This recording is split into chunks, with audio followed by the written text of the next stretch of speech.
പ്രേക്ഷകർക്ക് സീരിയൽ ന്യൂസിലേക്ക് സ്വാഗതം. കൂടുതൽ സീരിയൽ ന്യൂസുകൾ അതിവേഗം ലഭിക്കുന്നതിനായി ഈ ചാനൽ സബ്സ്ക്രൈബ് ചെയ്യുക, ബെല്ലൈക്കൺ മറക്കാതെ ക്ലിക്ക് ചെയ്യുക. വീഡിയോ ഇഷ്ടമായി എങ്കിൽ ലൈക്ക് ചെയ്യാൻ മറക്കരുത്. ചാക്കോയും മേരിയും എന്ന പരമ്പരയിൽ അപ്രതീക്ഷിതമായ വഴിത്തിരിവാണ് ഇപ്പോൾ ഉണ്ടായിരിക്കുന്നത്.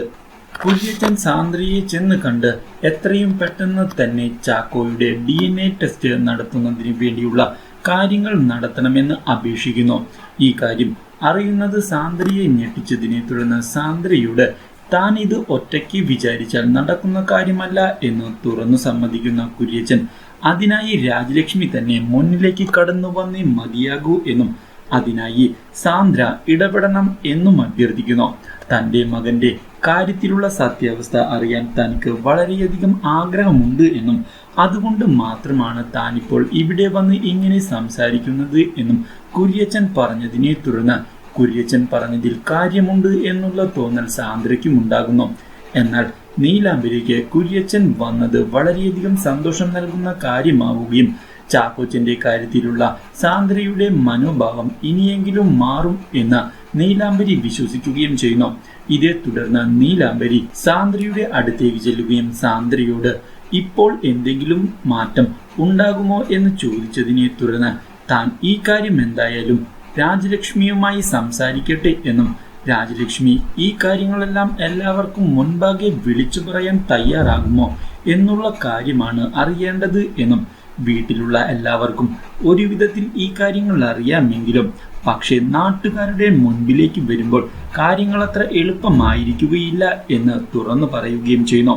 മാത്രമല്ല MLA കൂടിയായ സഹോദരന് ഈ കാര്യങ്ങൾ അംഗീകരിക്കുന്നതിൽ വളരെയധികം ബുദ്ധിമുട്ടുണ്ടാകും എന്നുള്ള കാര്യവും സാന്ദ്ര ഓർമ്മിപ്പിക്കുന്നു. എന്നാൽ ഇതേ സമയം ഈ കാര്യങ്ങളിലെല്ലാം ഇത്തിക്കണ്ടം വർക്കി അറിയാൻ ഇടയാകുന്നു.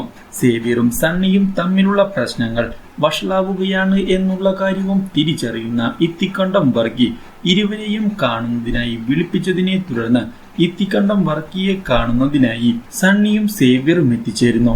ഇതേ തുടർന്ന് കുറച്ചു കാര്യങ്ങൾ വ്യക്തമായി താൻ തന്നെ പറയാമെന്നും ഇരുവരും സ്വത്തുക്കൾക്ക് വേണ്ടി കടിപിടി കൂടുകയാണ് എങ്കിൽ രണ്ടാൾക്കും കിട്ടാതെ പോകും എന്നുള്ള കാര്യത്തിൽ സംശയമില്ല എന്ന് വ്യക്തമാക്കുന്ന വർക്കി ഇരുവരും ഇപ്പോൾ ഒന്നിച്ചു തന്നെ നിൽക്കണമെന്നും ഒരു പെണ്ണിന്റെ പേരിലുള്ള വഴക്ക് നല്ലതിനല്ല എന്നും വ്യക്തമാക്കുന്ന വർക്കി ചാക്കോയുടെ കൊലയ്ക്ക് പിന്നിലെ പ്രതികൾ നിങ്ങളാണ് എന്നുള്ള കാര്യം സാന്ദ്രയ്ക്ക് അറിയാമെന്നും സാന്ദ്ര ഇപ്പോൾ അതിന്റെ പിന്നാലെയാണ് എന്നും ഈ സമയം നിങ്ങൾ തമ്മിൽ തല്ലുകൂടുകയാണ് എങ്കിൽ കാര്യങ്ങൾ സാന്ദ്രയ്ക്ക് വളരെയധികം എളുപ്പമാകും എന്നുമുള്ള കാര്യങ്ങൾ ഇത്തിക്കണ്ടം വർക്കി വ്യക്തമാക്കുകയും മാത്രമല്ല ഇതിന്റെ പേരിലുള്ള അന്വേഷണം കൂടുതൽ പ്രശ്നങ്ങളാണ് ഉണ്ടാക്കുക എന്നും അതുകൊണ്ട് തന്നെ ഇരുവരും ഒരു വിട്ടുവീഴ്ചയ്ക്ക് തയ്യാറാകുന്നതാണ് നല്ലത് എന്ന് വ്യക്തമാക്കുകയും ചെയ്യുന്നു. ഈ കാര്യം സണ്ണിയെയും അതുപോലെ തന്നെ സേവ്യറെയും ഒന്നുകൂടി ചിന്തിപ്പിച്ചതിനെ തുടർന്ന് സേവ്യർ തന്റെ നിലപാട് തൽക്കാലത്തേക്ക്